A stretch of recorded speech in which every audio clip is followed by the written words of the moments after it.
오늘 말씀의 제목은 너에게 평강이 있을지어다, 이런 말씀이 되겠습니다.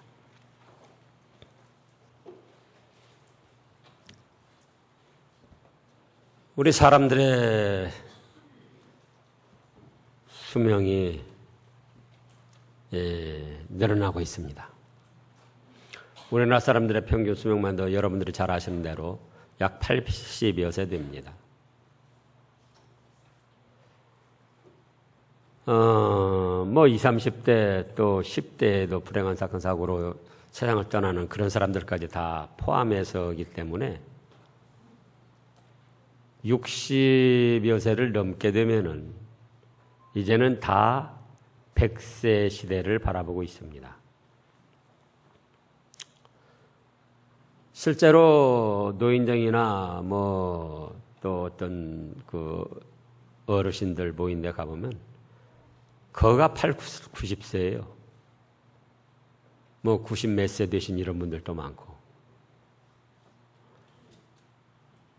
근데 문제는 이렇게 오래 사는 것이 중요한 것이 아니고 어떻게 오래 사느냐, 삶의 질이 중요합니다. 평강을 누리며 사느냐, 질병이나 불행한 사건 사고에 시달리면서 마지못해서 사느냐.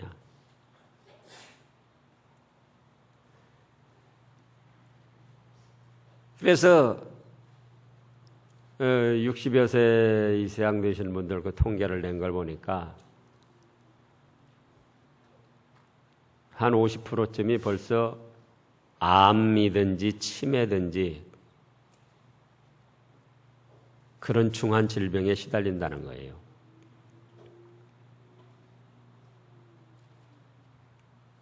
가족들도 그렇고 그 치료하는 분들도 말하기를 암보다 치매가 더 무섭다는 거예요. 인사에 불성이 돼가지고 뭘 분별 못하고 그저 뭐 뛰쳐나가고 몸부림치고 그 온갖 그 어려운 일을 행할 때 본인 자신뿐만 아니라 가족들 또 주위에 돌보는 사람들까지도 더 어렵다는 겁니다. 그러면은 나머지 건강하다는 50%도 중한 질병은 아니지만은 뭐 사소한 그런 질병들, 뭐 관절염이다, 뭐 어깨가 아프다, 뭐 허리가 아프다, 또 여러 가지 갑상선이 뭐 안 좋다, 기관지가 안 좋다, 여러 가지 그 사소한 질병에 시달리고 산다는 겁니다. 이런 거는 하나님께서 우리 인생을 창조하신 원리에도 맞지 않고 또 오늘 본문에서 말씀하신 예수님의 축복의 말씀에도 맞지가 않습니다. 어떤 시대적인 흐름이요 한 현상이기도 하지만은 이건 분명히 뭔가 잘못 뛰어가고 있다 그겁니다. 사람으로서는 벗어날 수 없는 불가항력적인 일이 아니고 사람으로서도 어느 정도 노력해서 평강을 누릴 수가 있는데 사람들이 그에 대한 노력을 하고 이제 않고 있다는 거예요.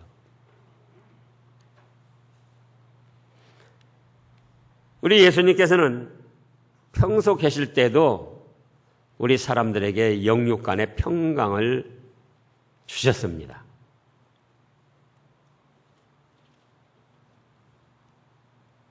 이 마태집에 가셨을 때 사람들이 죄인과 함께 잡수시고 담소를 하신다고 바리새인들이 뭐라고 비방했습니까? 아니 저 죄인들 하나님의 아들이라고 그러면서 저런 더러운 사람들하고 같이 생활하는가? 예수님이 그때 말씀하신 유명한 말씀 있잖아요. 뭐라고 하셨죠? 건강한 사람에게는 의원이 쓸데없고 병든 자에게라 쓸데있다. 또 내가 의인을 부르러 온 것이 아니요 죄인을 부르러 왔다. 그러면 이거는 영육 간에 의인을 부르는 것이 아니요 죄인을 부르라고 영적으로도 병든 사람을 치료해서 살려주시고자 하며 건강한 자에게는 의원이 있을 데 없고 병든 자에게 필요하다. 육신적으로도 병든 자를 치료해서 평강을 주시겠다는 뜻이에요. 그래서 말씀하신 대로 얼마나 많은 역사를 하셨습니까? 비록 공생의 3년 동안 짧은 기간이지만 수천 수만의 영적 질병으로 고생하는 사람들을 새 생명을 주어서 평강을 누리게 하셨고 또 38년 된 병자, 12의 혈루증으로 앓던 여자, 남에서부터 또 소경, 안전뱅이, 문둥병자 별별 사람들을 다 고쳐주시고 평강을 주셨어요. 오늘 본문 말씀에서 보면은 예수님께서 우리 죄값을 지고 십자가에 죽으셨다가 3일 만에 살아나셔가지고 공식적으로는 첫 말씀을 하신 겁니다. 그 전에 베드로나 또 막달라 마리아를 비롯해서 몇몇 사람에게 얘기를 하셨지만 이건 공식적으로 이날 곧 안식고 첫날 저녁 때에 제자들이 유대인들을 두려워하여 모인 곳에 문들을 닫고 있는데 예수님께서 나타나셨습니다. 그래서 첫 말씀이 무슨 말씀이었다? 너희에게 평강이 있을지어다. 또 이 말씀을 하시고 손과 옆구리를 보이시고 내가 유령이나 무슨 헛개비가 온 것이 아니고 너희 죄값을 지고 십자가에 죽었던 바로 그리스도 예수 나다. 그걸 확신시켜 주시려고 손에 창 찔린 거 옆구리 또 창 찔린 거 손에 못 박힌 거 다 보여주시고 그 다음에 또 오신 말씀이 뭡니까? 21절에 보니까 다시금 너희에게 평강이 있을지어다 하고 평강을 축복하셨어요. 근데 이렇게 예수님이 우리에게 평강을 원하시고 축복하셨다 할지라도 우리 사람 쪽에서 받아들이지 않고 그에 대한 노력을 하지 않으면은 평강을 누릴 수가 없다. 그래서 오늘날 수명의 늘어남과 반비례로 또 병들고 불편한 여러 가지 일들이 많이 일어나고 있다 그거예요. 그러면은 이거는 누구 뜻이 아니다? 하나님의 뜻, 예수님의 뜻이 아니다 그거예요. 그러잖아요. 살아계실 때도 우리를 영육간에 평강을 주셨고 부활하셔서 공식적으로 첫 말씀도 너에게 평강이 있을지어다. 너희가 병들지어다. 너희가 고통을 당할지어다가 아니고 너희에게 뭐라고요?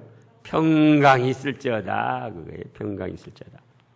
그러면은 우리가 이렇게 질병이나 어떤 고통에 시달리지냐 아니하고 평강을 누리려면 어떻게 해야 되는가?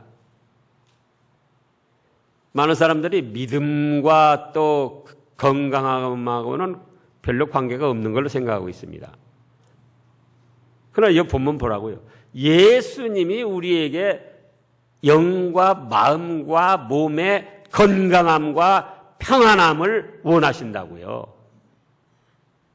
그러려면 어떻게 해야 되는가? 기본적으로 성삼위 하나님을 믿고 섬겨야 됩니다.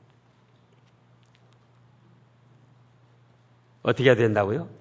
성삼위 하나님을 믿고 전능하셔서 우리가 사도신경에서만 그냥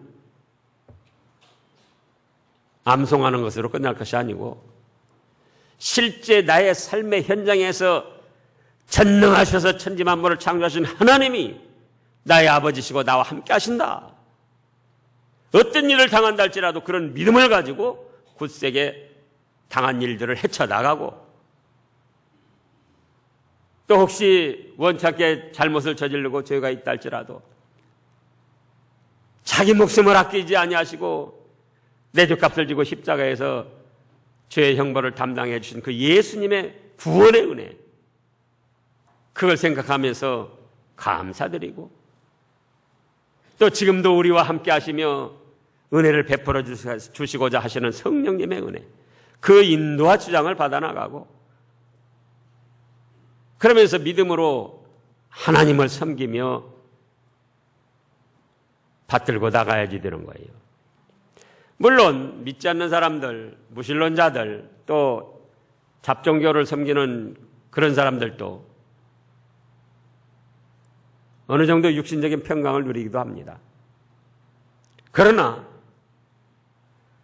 하나님을 섬기지 않고 예수님을 믿지 않으면 영적, 심적 평강은 누릴 수가 없어요.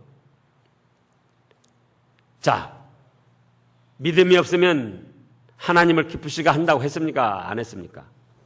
믿음이 있어야 하나님을 기쁘시게 한다 그랬어요. 믿음이 있어야. 여러분도 마찬가지죠. 누가 여러분 자신을 믿어주지 않는데 기뻐하거나 그 사람에게 어떤 좋은 도움을 줄 수가 없는 거잖아요. 믿으면 하나님이 기뻐하시고, 믿으면 하나님이 사랑을 해주시고, 믿으면 모든 죄를 용서받고, 믿으면 예수님이 죽었다가 다시 살아나신 것처럼 죽어도 다시 사는 부활의 생명을 가지고, 믿으면 하나님의 자녀가 되어서 천국의 영원한 축복을 누리게 되는데, 그러니까 믿지 않으면 하나님을 기쁘시게 할 수도 없고, 믿지 않으면은 하나님의 사랑을 받을 수도 없고, 믿지 않으면 죄에 대해서 용서받을 수가 없어서 잘못한 일 있으면 그게 마음의 부담으로 작용을 해가지고 언제 징벌을 받지는 않을까.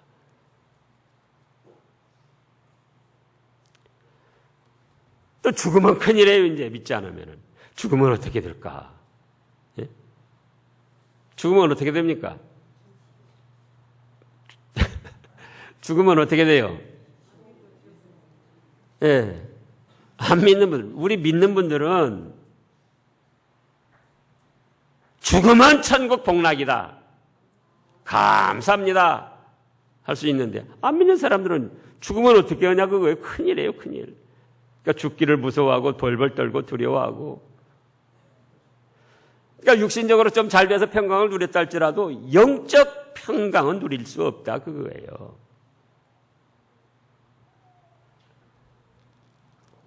두 번째는 어떻게 해야 평강을 누리는가? 어떻게 해야 된다고 그랬습니까?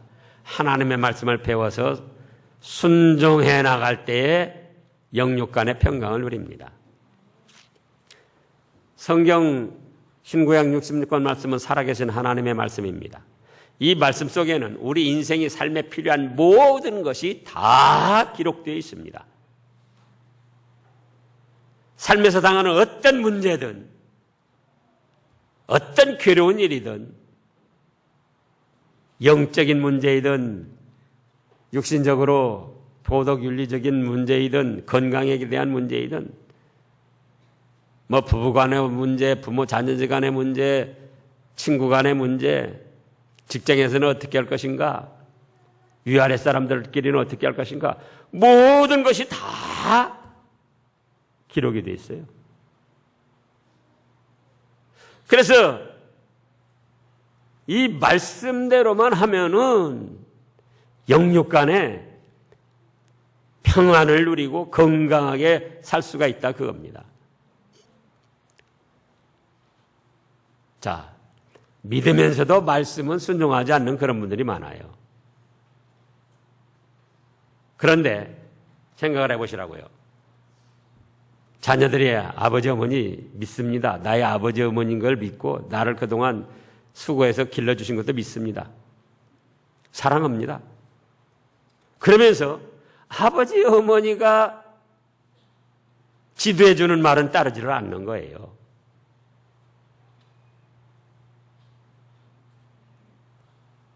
학교에서 학생들이 선생님 믿습니다. 선생님은 훌륭하신 분이고 저를 위해서 얼마나 힘쓰시는 분인 줄 믿습니다. 존경합니다. 그러면서 선생님이 지도해주는, 선생님이 가르쳐주는 건 따르질 않는 거예요. 그러면 되겠습니까? 그래서 성삼위 하나님께서는 우리들에게 영육 간의 평강을 누리시기를 원하시고 축복하시고자 하는데, 그렇다고 할 때에 첫째로 성삼위 하나님을 믿고 섬겨야 되고, 두 번째로는 말씀을 배워서 순종해 나가야 된다, 그거예요. 말씀의 순종. 너무나도 기본적이고 간단한 거예요. 근데 문제는 이 사회도 그렇고 우리 개인의 삶도 그렇고 기본적으로 해야 될 문제들을 너무 무시하고 나간다, 그거예요. 세월호 사건에서도 얼마나 큰 특별한 일을 잘해야 되는 게 아니었어요. 기본적으로 할 일들을 전부 했더라면 그런 사고 안 일어나요.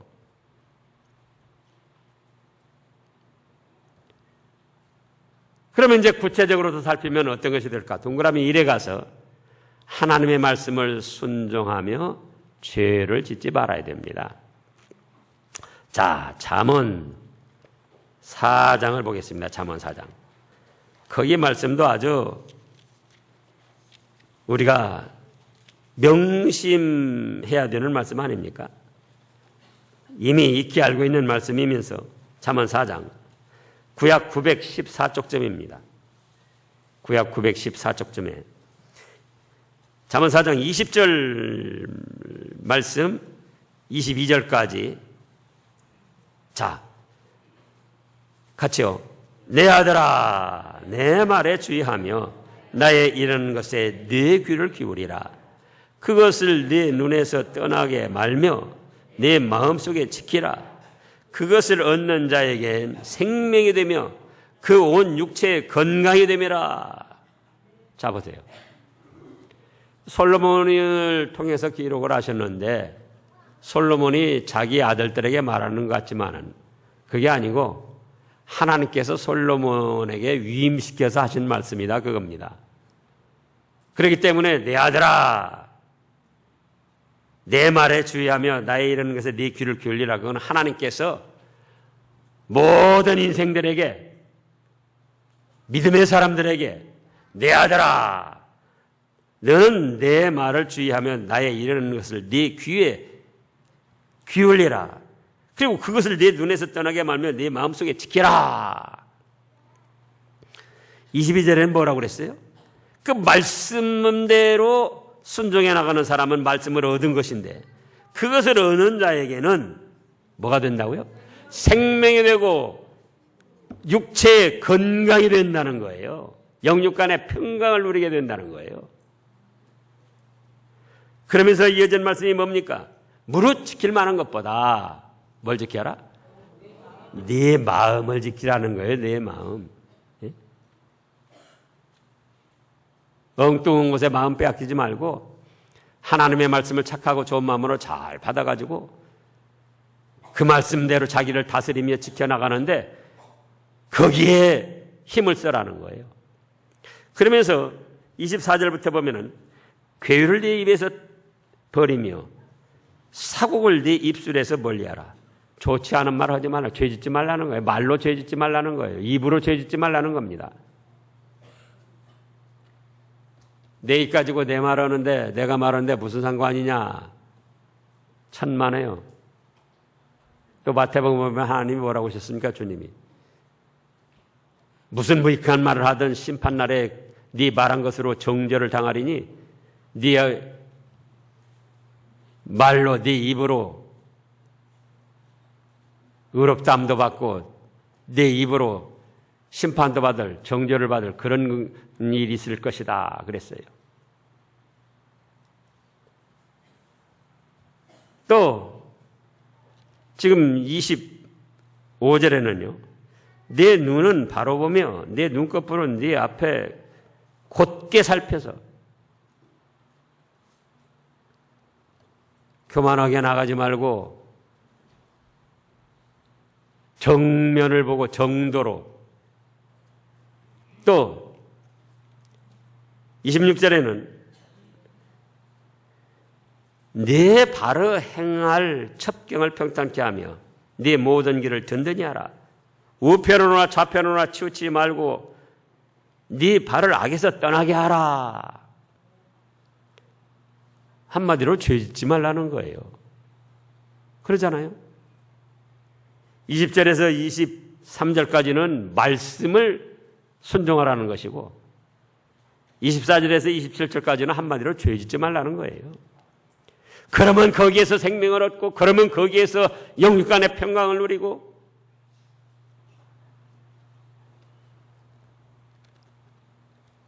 정상적인 사람이라면은 부모 말을 거역했을 때도 불안을 느끼고 편치가 못한 겁니다. 정상적인 사람 같으면 부부간에도 서로 거역하고 거스리고 나갈 때 불안을 느끼고 편하지가 못한 거예요. 하나님의 말씀을 거역하고 죄짓고 나갈 때 그것이 마음의 영의 불안과 근심과 두려움과 이러다 대 징벌받지 않을까. 그러면서 그것이 짐이 되고 그것이 스트레스가 되고 그것이 부담이 되고 그래가지고 온 면역력이 약화되고 온갖 질병이 침투하게 되는 거예요. 여러분들이 지금까지 생활해봐서 압니다. 말씀대로 순종했을 때 그때 기쁘고 힘이 납니까? 불안하고 초조하고 두려운 마음이 듭니까? 말씀대로 순종했어요. 힘들고 어려운데도 말씀대로 순종했어요. 힘이 나요. 면역력이 증강되고 요즘에 이제 그 모든 것이 발달돼 가지고 인체에 대해서도 많이 밝혀지고 그러는데 기도를 하는 것도 정말 기도에 바른 기도를 하면은 엔돌핀이 생기고 면역력이 증강되고 힘이 솟아난다는 거예요. 그 의학자들이 과학적으로 다 해가지고 증명을 한 거예요. 뭐라면요? 예, 하나님을 믿고 기도하듯. 기도해보라고요. 불안, 근심, 초조 다 물러가고 잘못했을 때도 죄를 회개하고 기도를 통해서 회개하고 주님의 은혜를 구하면 그때 불안, 초조, 근심이 다 물러가고 평안이 찾아오고 소망이 생기고 그래 마음과 영이 그렇게 힘을 얻고 기쁨을 얻으니까 그 작용으로 육신까지도 평강을 누리게 되는 거예요.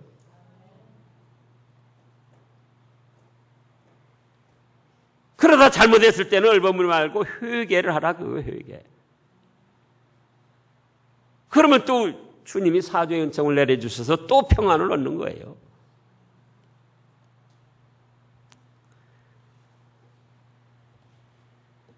동그라미 둘로는 하나님의 정하신 원리를 거역하면 안 됩니다. 하나님이 왜 낮과 밤을 만드셨느냐? 물론 북극, 남극에 백야도 있기도 하지만은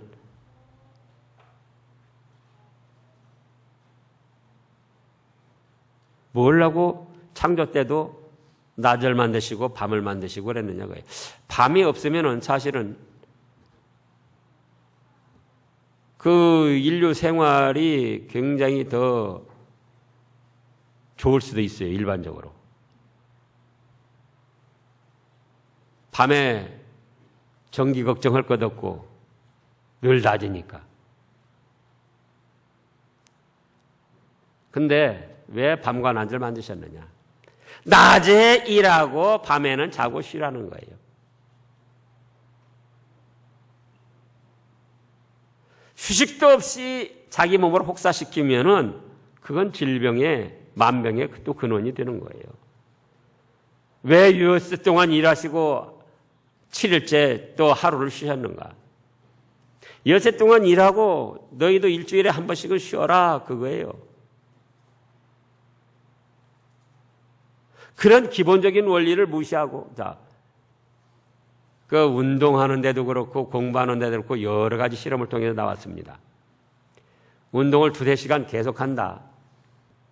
그러면 오히려 활성산소가 나와가지고 더 쉽게 늙는다는 거예요. 무슨 기능이 올라가는 것이 아니고 공부도 2시간, 3시간 쉬지 않고 계속한다. 실험을 통해서 나왔는데 오히려 기억력도 더 어려워지고 학력이 저하된다는 거예요. 그럼 어떻게 하는가? 40~50분 하고 1~20분 쉬는 거예요. 40~50분 하고 또 1~20분 쉬고. 그게 일이나 공부나 모든 일에 있어서 그 운동 말하자면은 지금 올림픽 나가는 사람들 말하는 거예요. 더 능률이 오르고 기능이 향상된다는 거예요. 사람을 누가 만드셨죠? 하나님이 만드셨는데 하나님이 만드실 때 그런 구조로 사람을 만드셨어요. 물론 특별한 경우 야간 작업하는 경우도 있지만 혹시 장례를 치러본 분들 알아요?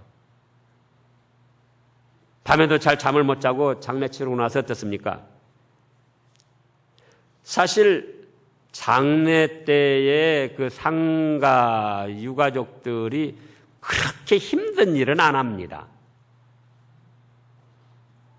그런데도 피곤하기는 끝나고 나면 얼마나 피곤한지 몰라요. 그게 뭡니까? 낮에 일하고 밤에 쉬고 자라는 거예요. 또 몸을 혹사시키지 말라는 거예요. 13시간 일하고 하루는 쉬라는 거예요. 그런 일반적인 원리를 무시하고 나가면은 질병에 취약해질 수밖에 없는 거예요. 세 번째는 음식물을 합당하게 섭취하는 겁니다. 뭘 합당하게 섭취해요?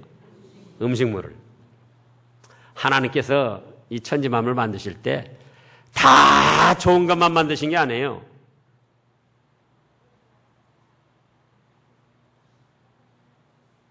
에덴 동산에서도 임의로 먹을 수 있는 좋은 것들 만드시고 선악과도 만드셨다 그거예요.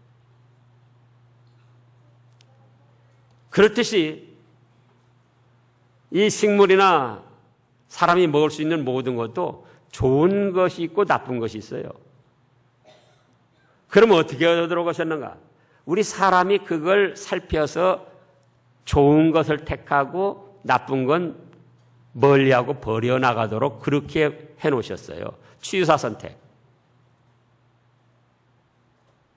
네, 피 먹지 말라고 하셨고 우상제물 먹지 말라 하셨고 술, 담배, 마약, 또 버섯 같은 것, 물고기 같은 것에서 독 있는 거 있잖아요. 독 있는 거 만들어 놓고 독 있는 거 먹어서 죽으라고 만들어 놓으신 게 아니에요. 그런 것은 독이 있으니까 너희가 무엇이든지 먹지 말고 잘 살펴서 좋은 것만 먹어라. 그런 뜻으로 만들어 놓으신 거예요. 저는 지금도 잊혀지지 않아요. 이주일 씨가 코미디언 이주일 씨 말이에요. 그분이 폐암으로 세상을 떠났습니다. 그런데 그 병명이 나왔을 때 뭐랬는군이 금연 홍보 대사를 했어요. 그래서 TV에 나와서 한번 인터뷰를 하는데 그래서 뭐라고 하는가? 내가 1년 전에만 담배를 끊었어도 이 지경까지는 안 됐을 겁니다.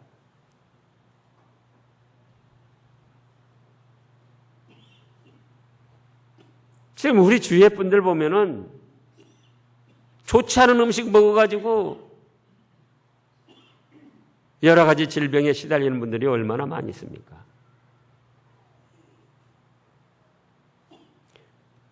또 모든 음식물을 섭취하는데 하나님이 창조하셨던 그대로를 먹는 게 좋아요. 사람이 가공하지 말고 그걸 인스턴트 식품이라 그러잖아요. 그래서 중환병에 걸린 분들이 그 병인 걸 알고 난 다음에 첫째 하는 게 뭔 줄 아세요? 음식을 바꾸는 거예요, 음식. 그럼 뭐냐? 그동안 음식을 잘못 먹어서 지금 그런 병이 걸리기도 했다는 거예요. 이미 다 알고 계시지만 이건 믿음과는 관계없다, 하나님과 관계없다. 그게 아니고 하나님께서 음식, 모든 식물, 생물을 만드실 때에 좋은 것도 만드시고 나쁜 것도 만드시고 사람들에게 어떻게 하도록 했다? 좋은 걸 골라서 섭취하도록 그렇게 하셨다 그거예요. 쌀 한 가지만 하더라도 저도 현미밥 싫어합니다. 왜냐하면 어렸을 때 6.25 전쟁 지나고 굶기를 지금 뭐 매일매일 굶다시피 하고 호밀 가루 그것도 막 갈아가지고 얼마나 꺼끌꺼끌한지 몰라요. 그 호밀 풀떼죽 먹으면서 그때 어린 마음에 생각하기를 언제 한번 그냥 쌀밥을 배 터지게 한번 먹어볼까. 내가 조금만 여유 생기면 그냥 쌀밥 좀 배 터지게 좀 먹어봐야겠다. 그런 생각을 하고 자랐기 때문에 그렇기 때문에 그 현미밥 좋게 생각 안 해요. 근데요, 저희 아버님은 벌써 한 4, 50년, 저 어렸을 때니까 그러죠. 4, 50년 전부터 현미 먹어야 된다, 현미 먹어야 된다 그랬어요. 그래서 우리 집안에 또 현미를 좀 했었어요. 근데 왜 그런지를 몰랐어요. 그냥 좋다고만 알았지. 근데 요즘에 밝혀지는 거 보면 뭡니까? 이 쌀에가 쌀 눈 있잖아요. 현미로 했을 때는 쌀 눈이 그대로 보존됩니다. 쌀 눈에가 우리 몸에 좋은 미네랄, 여러 가지 좋은 성분이, 뭐 비타민을 비롯해서 여러 가지 좋은 성분이 69%가 들었다는 거예요. 쌀 눈에가. 그리고 껍질, 현미로 했을 때 겉껍질 말고 그 속껍질, 푸르스로머니, 누리스로머니 그런 그 껍질, 그 속에가 26%가 들었다는 겁니다. 흰쌀로 깎아냈을 때는 탄수화물하고 좋은 성분은 5%밖에 안 들었다는 거예요. 그러니까 95%는 다 내버리고 5%만 먹는 거예요. 그래서 중환질병 걸린 분들이 진단받고 나서 첫째 하는 게 식이요법이에요. 식이요법. 음식을 바꾸는 거예요.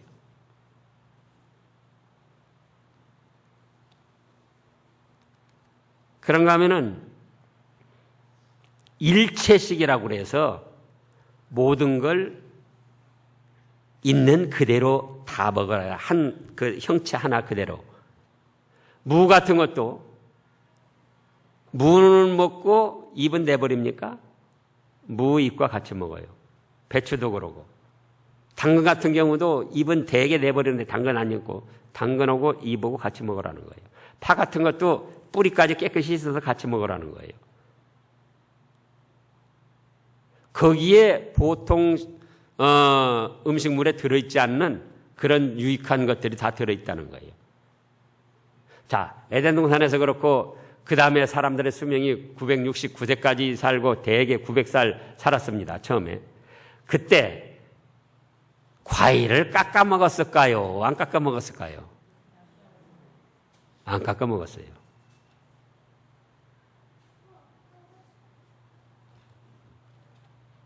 근데 왜 그렇게 깎아 먹냐 말이에요.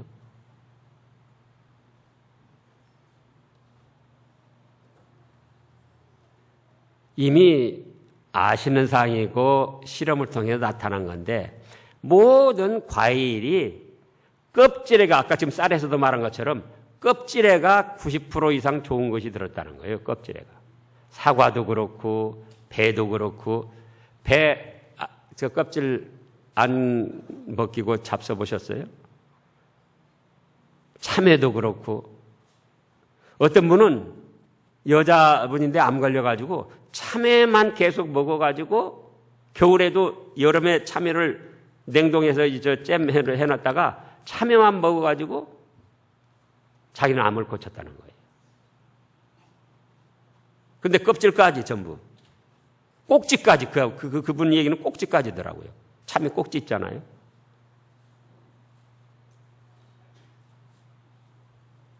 어떤 식물학자가 제가 이름은 지금 잊어버렸는데 수박은 뭘 먹기 위해서 있느냐? 뭘 먹기 위해서 있는 줄 아세요? 씨를 먹기 위해서 있다는 거예요. 씨를 먹기 위해서. 근데 사람들이 씨를 또 다 내버린다는 거예요. 콩씨, 자, 또 쌀, 팥, 전부 다 씨잖아요. 깨. 근데 왜 수박씨, 호박씨, 해바라기씨, 또 잣씨 다 먹잖아요. 근데 왜 수박씨는 내버리는 거예요? 처음에 먹기가 좀 그렇더라고요. 포도도 씨까지 먹고 또 포도는 근데 이빨이 아프더라고요. 먹으면서 굉장히 좀 기분 나쁘잖아요. 그러니까 뱉어내는데 생각을 바꿨어요. 아, 수박씨가 영양분이 좋다더라. 이걸 먹으면 내 몸이 건강하다더라. 그리고 입에서 톡톡 씹으니까 고소하니 맛이 좋아요. 짜게 먹지 말라고 그러잖아요. 왜 그렇게 짜게 먹어요?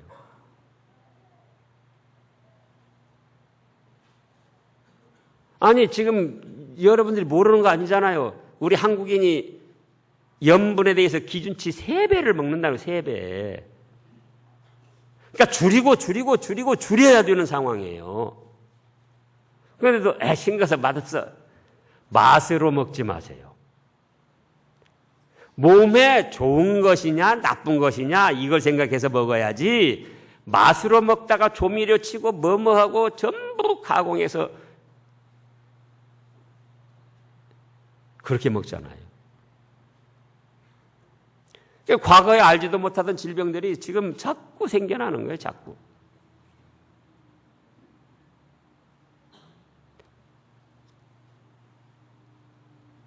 고구마, 하지감자, 그것도 어떻게 먹어라? 껍질째 먹으라는 거예요. 껍질에가 소화효소도 있고 미네랄을 비롯해서 좋은 요소가 있기 때문에.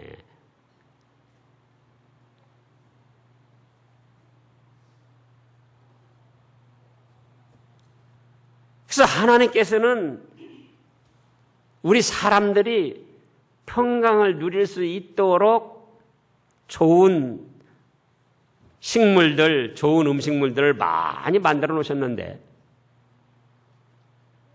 그 좋은 것들은 까내버리고 몸에 좋은 것들은 좀 먹기가 불편하다고 까내버리고 무조건 부드럽고 달고 좋은 것만, 연한 것만 생각을 하고 나가니까 그러니까 여러 가지 질병에 노출되는 거라 그겁니다.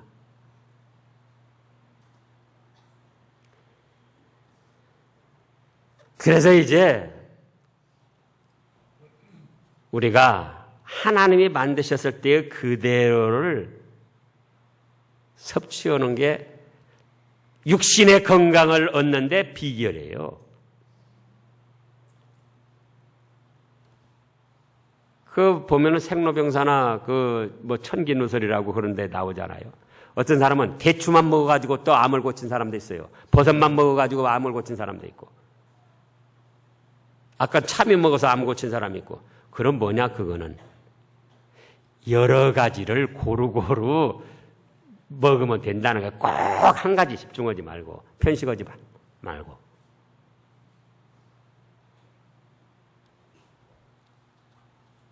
그 다음에 네 번째는 알맞은 운동을 해야 됩니다. 노동은 사람을 피곤하게 하고 쇠약해지게 만드는 겁니다. 운동은 엔돌핀이 돋고 사람에게 활력을 주고 신진대사가 잘 되고 힘을 주는 거예요. 저도 여러 번 체험을 했습니다. 이 목사님들도 지금도 참 안타까운 것이 목사님들이 또 얼마 전에도 어떤 목사님이 암 걸렸다고 소식이 왔어요. 불과 한 일주일 전에. 그분도 건강해요. 멀쩡해요. 보통 볼 때는. 근데 목사들이 말씀 많이 보고 연구하고 또 기도하고 또 그러면서 운동을 별로 안 합니다. 그래가지고 우리 교단 목사님들도 아픈 분들이 많이 생겨났었어요. 그래서 이제 그때부터 저도 역시도 마찬가지고 운동을 하는데, 건강할 때는 운동을 별로 심각하게 생각을 안 해요. 또 일이 많고 피곤하고 힘들다고 운동을 안 하려고 그래요. 근데 건강할 때 건강을 지켜야지 되는 거예요. 병들고 나서 그때서야 나쁜 음식 안 먹고 짜게 안 먹고 그때서야 현미 먹고 그때서야 수박씨 먹고 참외 껍질째 먹으려고 하지 마시고, 건강할 때 운동도 해야지. 또 건강할 때 피곤하고 힘들고 지쳐있을 때 정말 힘들다 그런데도 그대로 가만히 있으면 더 몸이 가라앉습니다. 근데 운동을 해보면 피곤이 가시고, 운동하고 딱 하니 샤워하고 나가면 피곤이 가시고 새 힘이 생기는 거예요. 운동에는 걷기 운동이 제일 좋습니다. 운동하셔야지 돼요. 그 다음에 5번째로는 범사에 감사하고 기쁘게 살아야지 돼요. 모든 걸 긍정적으로 생각하고 감사하고 기쁘게 살아라, 그거예요. 5주 가면 데살로니가서 5장 16절에 뭐라고 했습니까? 항상 기뻐하라, 쉬지 말고 기도하라, 범사에 감사하라. 그 다음에 말씀이에요. 이는 너희를 향하신 하나님의 뜻이다 그랬어요. 우리를 향하신 하나님의 뜻이다, 그거예요. 왜? 그래야 너희가 영육간의 평강을 누릴 수 있으니까.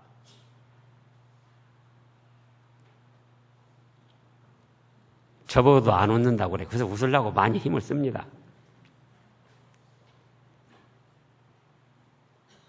우리 박정복 집사님도 저보고 웃으라고 많이 해요. 웃으려고 웃죠.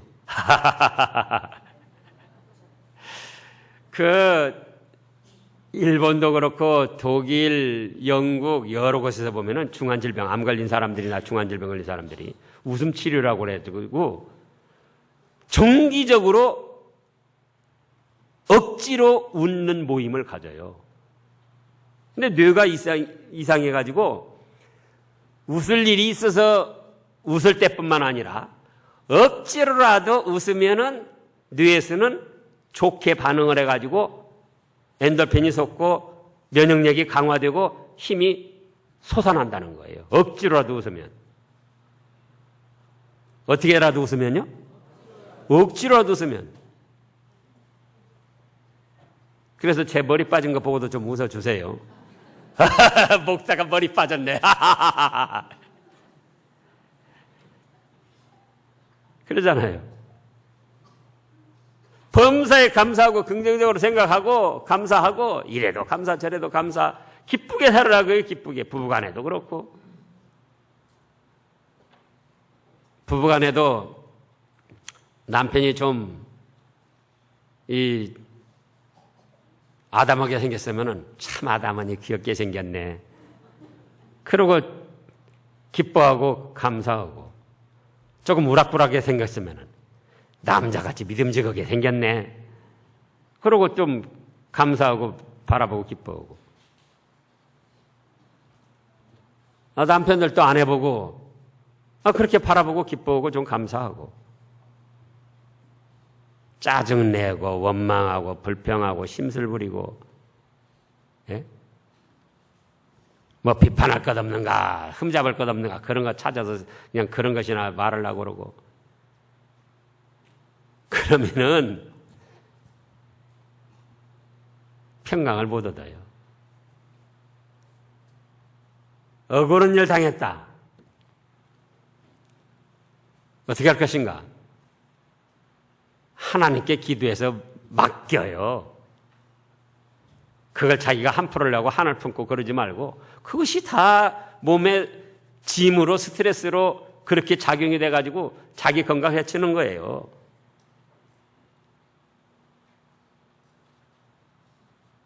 그래서 사도 바울도 빌립보서 3장에서 그랬잖아요. 오직 한 일, 뒤에 있는 거는 잊어버리고 잘했던 것도 잊어버리는 거. 왜? 잘했던 거 자꾸 그거 생각해보면 자기가 교만해집니다. 잘못한 것 생각해가지고 막 그러면 또 우울증 걸리고 열등감에 이제 잡혀가지고 아무것도 못해요. 잘했던 일이든지 잘못했던 일이 뒤에 지나간 일은 잃어버리고 또 억울하게 당한 것도 누가 하신다? 하나님은 다 하시니까 잊어버리고 어떻게 살아라고요? 예, 범사에 감사하고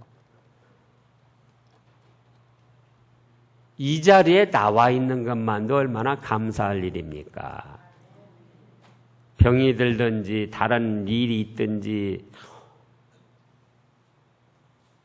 어떤 불행한 사건 사고에 휘말렸으면 이 자리에도 못 나오는 거예요.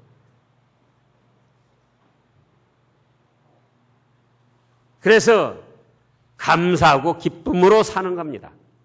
그러면 이 모든 것이 하나님의 뜻을 따르는 것이기 때문에 하나님께서도 기뻐하시고 평강을 내려주시고 우리 자신들의 몸과 마음에서도 힘이 생기고 면역력이 생기고 그래서